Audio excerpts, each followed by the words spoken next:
This show is brought to you by Safety FM. Hey everyone, I thought I would do another diary episode for 2022 because we kind of did one or two diary episodes, was like, this is a good idea, and then didn't do any again. So I thought I'd give us a bit of a roundup of 2022, which is basically a collection of excuses as to why we didn't produce content, and then give you an insight into what our plans are for 2023. And how you can be involved in all of that shite. Let's get into the intro and I'll tell you some more about it. The problem in safety isn't deviation, it's complexity. Health and safety has gone mad. Health and safety is trying to unpick having gone mad in the past. There's no one solution and one problem. The problem is that we are looking for one solution. Does the structure of the team allow them to flourish? Feel safe enough to be uncomfortable. The environment defines our behaviours. People aren't the problem, they're the solution. Rebranding Safety, Crushing the Stereotype. Brought to you by Risk Fluent. What's up, peeps? Welcome back to Rebranding Safety. Rebranding Safety is a YouTube channel and podcast doing exactly what it says on the tin. So if you're new here, hit subscribe and the bell so you never miss another episode and all of that stuff. So last year we launched Risk Fluent. 2022 we launched Risk Fluent. Back like 4 or 5 years ago when we started Rebranding Safety, which was the beginning of all of this, never did we actually think it would work maybe as quick as what it did. And that we would be able to have a business and do consulting and go self-employed and so on. It was always one of the end goals was to take Rebrand Safety and become a company and be self-employed. I've always wanted to run a company, so it was always kind of the end goal. Just didn't really think it would happen that quick. So about 4 to 5 years ago, we started Rebranding Safety, and it's grown like mad from there. And it's just, I think firstly, the realisation has been it's really nice to see that other people feel the way that we do about safety. And I've been on a bit of a mad journey with it. I think early on in Rebranding Safety was a bit confused as to what all of this new world was. I mean, I've spoken about it many times, and I genuinely thought I had a bit of a monopoly on a better way to think about safety and do safety. Turns out there's a whole rack of scientists that were already doing this stuff, and I went from there to, I would say, nearly getting close to being a bit of an extremist on kind of safety too, safety differently, and so on. And then I started to play around with it. So I started to interview people, really learn about it. I got a bit, like I say, a bit into it. I was well and truly on the bandwagon. And then in my jobs, I started to play around with it and do this stuff, right? And then it came to the end of my employed career, and now really got a baptism of fire trying to put this into real businesses. And it was hard. It's really hard work, and it's an interesting struggle because I don't think you can ever really learn in the books what this actually looks like in real life. And I'll just try and Google the stats whilst I talk. But interestingly, I think a lot of the people that are talking about this stuff are talking about it from a perspective of really big businesses. And I'm trying to find out just quickly amount of British economy that's SME. So a lot of the people talking about this stuff are big businesses. You look at like Diane Chadwick Jones. Sorry, Diane. BP, they're from big, everyone that we've had on the majority of the people that we've had on the podcast are like massive companies like Maersk and so on. And then you've got the academic side of things. And I think all of them are talking from a perspective of really big business. And I went into a trade association, had visions of being able to roll something out through them to be able to get it out to an industry of mixed bag of predominantly small and medium-sized businesses, all the way up to some absolute household names.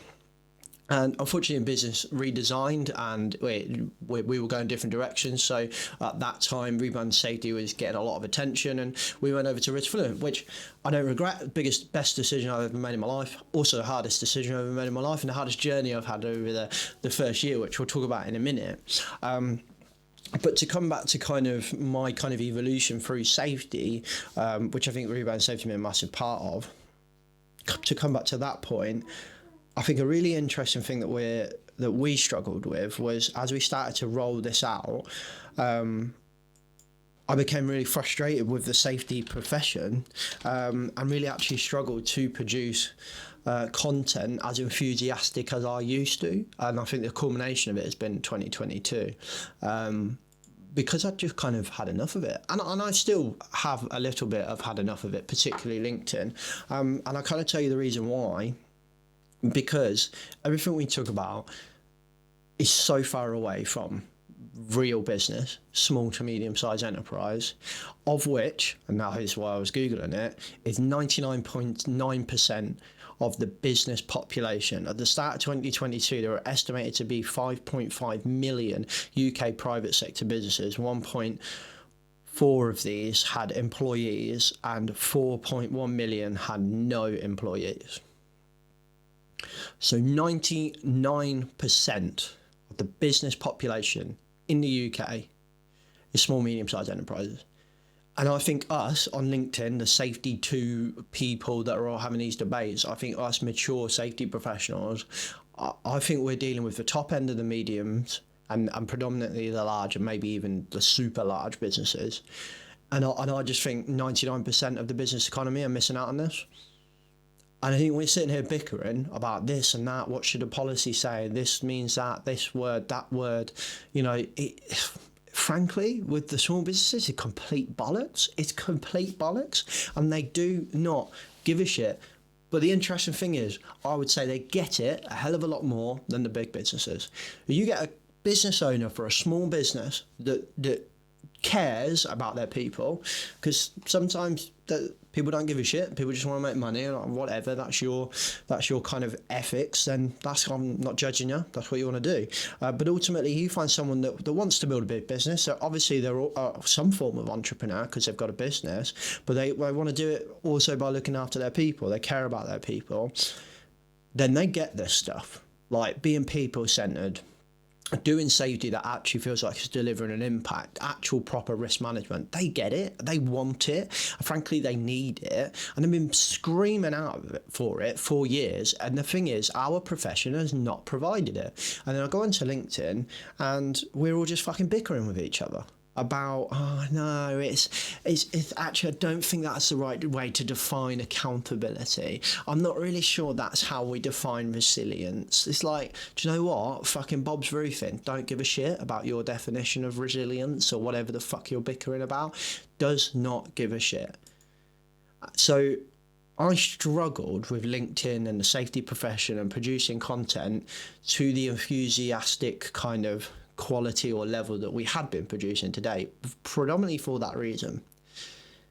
Because I just thought, what's the fucking point? What is the point? And at the moment, it's the same. You know, LinkedIn is mad because we've got the, safety 2 in application going on in America. So everyone's there. Same shit. I saw one yesterday, safety 2, first rule of safety 2 is to not talk about safety. I've said that in the past. And now I just think how fucking bollocks that is. Like, safety's in the fucking title. So we're like, hang on a minute, this is a safety thing. Yeah. And you don't want me to talk about safety. Yeah. I get the notion of it. I understand where you're going with this, but it's too fucking high level. If you're trying to talk to 99.9% of the business population, it's too high level. It doesn't make sense. They just don't get it because it's not applicable. And I think massively our profession is suffering from not work has done and work has imagined, but safety has done and safety has imagined. I think I've said that before on a podcast as well. And it's phenomenally frustrating. And sitting here looking at this safety 2 in application conference, and I'm seeing nothing about application. And it still troubles me that I think we're still talking from a perspective of huge businesses, huge rail organisations, huge oil and gas organisations, absolute mammoth beasts. I'd question if they've actually effectively rolled it out as effective as they say they have. But I'm not here hating on it. I'm just saying that I think we're all sitting around patting each other on the back, and fuck me, we're not even touching the fucking root of it. We're not even getting anywhere near the majority of the business population. So I kind of fell out of love with all this stuff. I went in with real high aspirations and really fell out of love with our profession.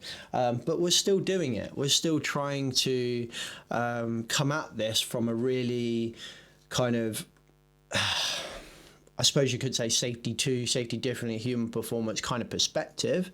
Our method of safety, being people-centered, being evidence-based and stuff like that is a massive part of what we do. And I tell you what, small businesses get it, but what they don't get is talking about the philosophical concept of X, Y, and Z. So we need to find a way to balance the two, I think, because those philosophical discussions are really powerful for us. I find them really helpful to help me work stuff out in my head and explore what might work and what doesn't work and play around with it. You've got to do that.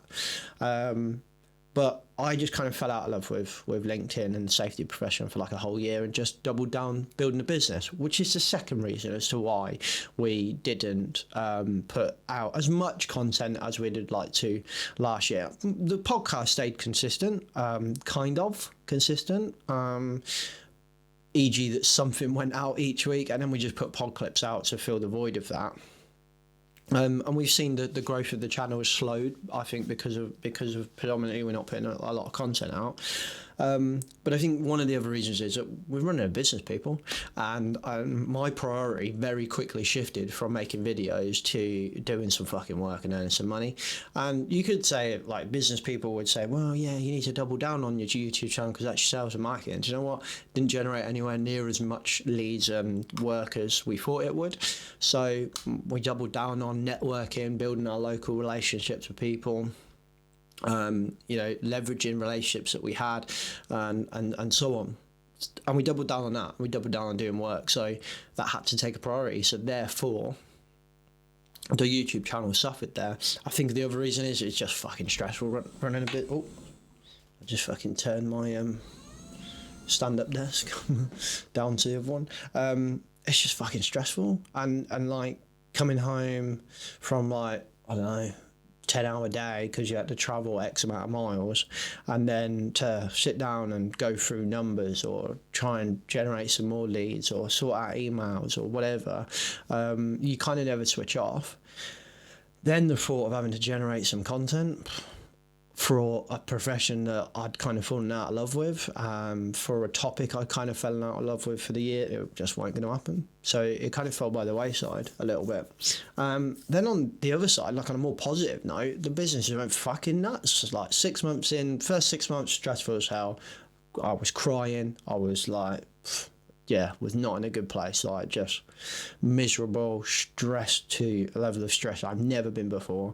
And then I'd say the last 6 months, it just went madness, absolute madness. We've built a good solid foundation, way more than what we wanted to in our first, or what we targeted to in our first year of businesses and long-term relationships with businesses, and we're starting to really build those now, e.g. the number of them, but also the strength of the relationship with our existing customers, and really starting to roll some of this stuff out, which is lush to do. And I'm really starting to feel a bit more motivated to have discussions about it, explore and learn ideas and have those kind of conversations.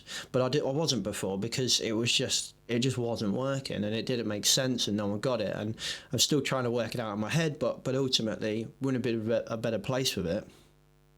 And like I say, the businesses went nuts. So last 6 months of the year, we built our customer base. They had to then all of a sudden become our priority, because we had to onboard a shitload of clients all at once, because we had like a mad rush of people kind of join long-term partnerships, and we had no idea how to onboard clients. I had no idea what it looked like. We were like, we'll get one and we've got a good idea, but like we'll trial it and see how it goes, and then the next one we'll tweak it a bit, and the next one we got like a shitload all in one go, and we're like, fuck. So it was like a baptism of fire. Then we won an award, Young Business Person of the Year award in Northamptonshire, so that boosted our local profile quite a lot. And it just Christmas came like that. It just was nuts.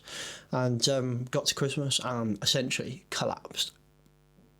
just collapsed. It was just like, oh my god, year's over, breathe. The good thing about Christmas, I think, is that just everyone stops, don't they? Like the people that didn't stop, I mean, I didn't make it down, but like majority of the people stop. The whole country stops, which was a real nice breath of fresh air, or a real like deep breath that I needed. I think we needed as well, because Sherry's been a fundamental part of this.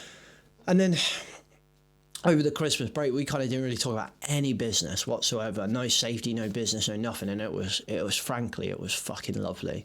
And then first week back, we really started to think about how we're going to move forward, what we want to do. Let's try and end this year a bit more strategically. The kind of year's just kind of come quick, so we're still going through that process. But one of the things we wanted to do was improve rebranding safety, get back to where we were. I think it's going to be a slow journey. I don't think it's going to happen overnight. But one thing we very quickly acknowledged is that through the growth of rebranding safety, it used to be all me. So in the beginning, we used to do like 4 videos on YouTube, 4 YouTube videos a month, and then 4 podcasts a month, and I used to do that all myself in my spare time, which was fucking hard work. Then it got to a point where Sherry came on board, and Sherry did all the editing, and that was fine because we didn't have all the business stuff to do, so Sherry took on all of that. Then the business came along, and Sherry took on shitloads of business stuff, which is thank God, and then the business took off, and now it's like, fuck, who's gonna edit videos? So we worked out that I can make videos through my day, so I can think of the content and I can make it as I'm traveling around, seeing clients or whatever, and that seems to work all right so far. But we needed to outsource something, but we didn't really know what it was. So over this first couple of weeks back, we've been trialing a video editor, and we're going to move forward with him and use him to edit our YouTube videos, which I think will be a big part of the getting rebranding safety back up to what it was, which is putting out more YouTube style videos, which is what we set out to do. We call ourselves the only modern YouTuber, modern style of YouTuber in the UK for safety. And there's some big ones come out in America that are doing a great job, and I think they've overtook us. Well, I know they've overtook us by a country mile. And I think with the company, with all of this stuff, we kind of just let it slip. And I'm not saying that as a negative. I think it is what it is. It needed to happen. From my bin. But seeing a couple of videos that we've had back off our editor, I'm mega excited about this now. The first one will be coming out, is probably by the time this episode comes out, it would have come out, so go and check out, maybe both have come out, so go and check out the Slice unboxing. Go and check out Learning Team's video if that's out already. But ultimately, really fun style of editing, makes it a bit fast paced, makes it feel like a modern YouTube video. He makes it funny as well, which is great. Like, decides to keep in bits of me where I'm fucking up shit and just be like, I'll keep that in because it's funny, like, which is exactly the style that we wanted to go for on Rebrand Safety. So I'm really excited about that, and that'll make it easier for us to put more content out, and I think also easier for us to improve the quality. I mean, he's already improved the quality and style of video, even 2 videos that we sent him to as a trial, so really excited about that. From a Risk Fluent perspective, keep doing what we're doing. We're building kind of the clients that are bigger, like safety teams, where we're helping safety teams roll out their vision, be it that's more like cultural kind of work. But ultimately, I'm really, really enjoying working with small businesses, like small businesses of like 15, 20 staff out on the road, engineers. We're working in some really awesome high-risk sectors, like telecoms towers and wind energy, which is just new industries for me, and real fun, real fast paced, real high risk. And like I said earlier, they get it. The people that run these companies, they get it. Like, if I had to talk about, I don't know, like human error and stuff like that in small companies that are doing relatively low risk work, they just kind of don't get it, because the way they think about safety is ticking boxes, because that is what we've pushed for a very long time. Safety says we don't like ticking boxes, but we are pushing ticking boxes. I would challenge any company that's in a construction or trade-based role to actually turn around and tell me that all of their procurement processes, all of their safety RAMs and all of this shit actually delivers impact, because it fucking doesn't. And I know now from the contractor point of view, a majority of my customers are the contractor in that process, and therefore are feeding into the principal contractor and feeding into the client and designers and so on. And honestly, we have got a long fucking way to go. A long way to go. I'm really excited for Risk Fluent's place in that. I think there's some stuff going on that I wish I could tell you about, but I can't yet. But we're working on something which I think is going to be awesome to help us solve those problems and maybe put a solution out there. But it's going to be slow. But we're working on some stuff there. We keep building our relationships with our kind of bigger safety team-based clients. Really enjoying that. Watching them grow, helping them grow, be part of their journey, and being there as kind of a critical friend and doing some of the bigger stuff, or even just removing some of the annoying stuff off of them is great fun. And then, like I say, I'm really loving working with small businesses, even ones that are not in those really high-risk environments. We work with some facilities management, fire and security clients that are just awesome. Like, they're, you know, boots on the ground, they're madness, like so busy, and they, like I said, they get it because they know that the engineer at the end of the road is called Bob and he's got a wife called Sheila and so on. Like, he doesn't see a number, he sees a person, and I think it makes it, the people-centered stuff, a hell of a lot fucking easier. They get it, like I say.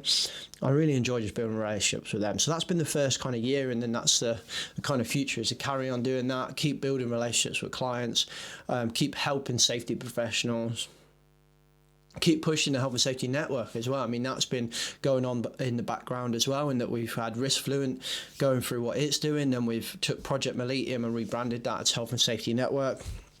I think that's got a hell of a long way to go. I also think it's got a hell of a lot of potential to really drive the profession. So come along and join the network. We don't make any profit out of it. It just kind of covers its own cost. It's not a not-for-profit, but it's not making profit, if that makes sense. Like, we don't take any money out of this. Our lives are sustained by Risk Fluent. So it's all about kind of professionally developing our profession, and putting everything back into it. We brought Sam on board, who's been a great influx into that. And just keep playing around with that structure and seeing how we can help people better, how we can drive the profession forward. And I think looking forward, as collectively from our point of view, we've got our role in the network that's trying to develop the profession. Then we've got Rebranding Safety that's filling the gaps of people we're not talking to through the podcast, predominantly safety professionals listening to the podcast. I think if we can improve the YouTube channel back to where it potentially got to about 2 years ago, putting out regular high quality content that's exciting and interesting, maybe we can start picking up some of those really small businesses that can't even afford consultants.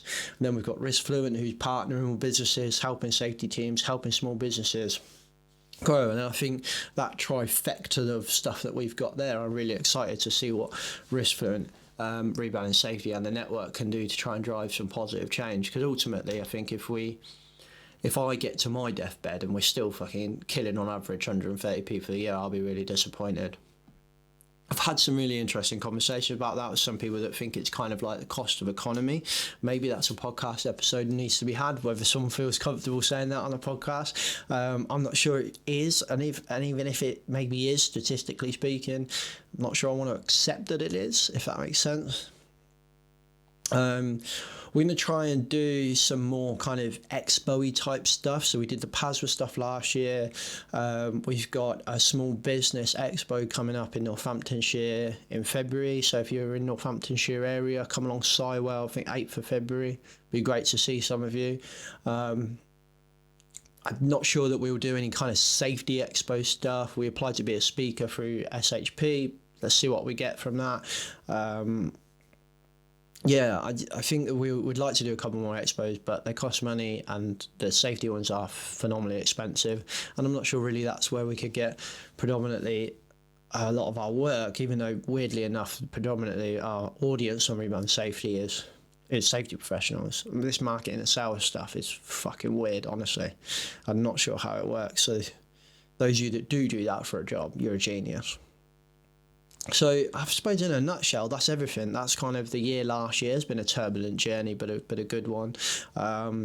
Future is looking exciting. Really looking forward to it. Rebranding safety is one of our focus. We're really trying to push that back to where it was and take it to the next level, of which our editor, who, as we build a relationship with them, maybe we introduce someone a little bit better. But ultimately, I'm excited. Apologies for not putting out as much content last year as we would like to. We are looking for guests, so even if you've been on before or we've spoke before and never got round to it, whatever it is, doesn't matter. If you've never been on a podcast before, you're nervous, whatever, you want to start putting yourself out there, but you make yourself put yourself in an uncomfortable position as your New Year's resolution.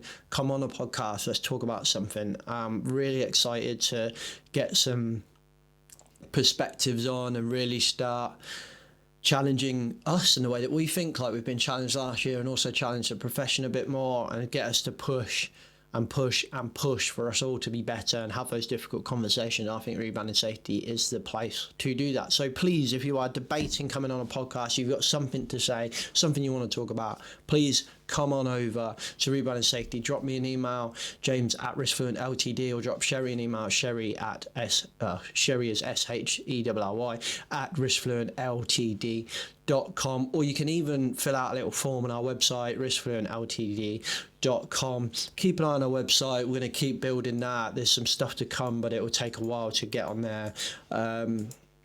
Look, there's loads that we're planning, but there's only so much that we can do. We want to do it all good quality. If you listen to us just through Spotify and stuff like that, go keep an eye on our YouTube channel. Like I say, we've got the new editor, so we're going to put out some real cooler shit. I'm trying to start do shorts on there as well. So if you're looking for just shorter kind of snippets of stuff, been started doing those this year as well. So keep an eye out there. Looking for quarterly co-hosts as well. So if you've got something you want to say but you think it's going to take more than one episode, or you think, do you know what, I've always wanted to interview this person, and this person, but don't feel comfortable doing it, I don't want to build a podcast, you could come on our quarterly co-host and we'll jointly interview them together. So loads of potential. It's quarterly co-hosts, come on for a one-off episode, whatever it is. We did an unboxing video, which I'm really excited. That's coming out. It'll be out by now, like I say, it's slice unboxing. So if you've got products you want to promote, you can send them over to us and we'll play around with them and make a cool video. Whatever it is, more content, people, get involved if you want to get involved. Let's push the profession, let's push safety to a better place. And I'm excited for 2023. And thanks for being with us on the journey. If you're new to us, welcome. If you've been a long-term subscriber, listener, watcher, whatever it is, and thank you very much for your support. If you hadn't done it, we wouldn't be where we are now. So I really appreciate that. And let's keep going. I shall see you next week in the podcast. And if we're not connected on social, make sure we are as well. Catch you next week. Safe. The views and opinions expressed in this podcast are those of the host and its guest and do not necessarily reflect the position of the companies. Examples of analysis discussed within this podcast are examples only based on limited and dated open source information and should not be utilised in real life as the only solution available. Assumptions made within this analysis are not reflective of the position of the companies. No part of this podcast may be reproduced, stored or transmitted in any form or by any means, mechanical, electronic or otherwise, without prior written permission from James MacPherson.